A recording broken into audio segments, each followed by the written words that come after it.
কার্যক্রম নিষিদ্ধ আওয়ামী লীগের লকডাউনের প্রতিবাদে চট্টগ্রাম নগরীর মুরাদপুর থেকে মিছিল বের করে ছাত্র শিবির। এ সময় পতিত আওয়ামী লীগ দোসররা দেশে বিশৃঙ্খলা সৃষ্টির পায়তারা করছে অভিযোগ করা হয়। দাবি জানানো হয় জুলাই সনদের আইনি ভিত্তি দেয়ারও। নগরীর বদ্দারহাট থেকে লাঠি মিছিল বের করে জুলাই ঐক্য চট্টগ্রাম স্লোগানে দাবি ওঠে নৈরাজ্য সৃষ্টিকারীদের গ্রেফতারের।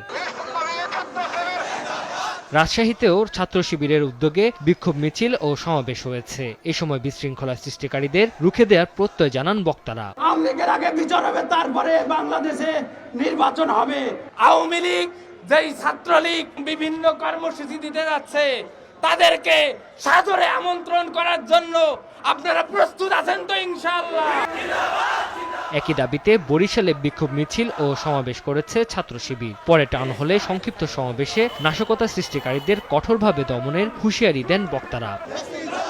নাশকতা প্রতিবাদে রংপুরেও বিক্ষোভ মিছিল ও সমাবেশ করেছে মহানগর ছাত্র শিবির। একই দাবিতে গাজীপুরেও বিক্ষোভ মিছিল ও সমাবেশ করেছে ইসলামী ছাত্র শিবির। এদিকে কার্যক্রম নিষিদ্ধ আওয়ামী লীগের লকডাউনের প্রতিবাদে মাদারীপুরে বিক্ষোভ মিছিল ও প্রতিবাদ সমাবেশ করেছে বিএনপি। কর্মসূচির নামে নাশকতা হলে শক্ত হাতে তার দমন করার হুঁশিয়ারি দেন নেতাকর্মীরা। তানজিল হাসনাত, সময় সংবাদ।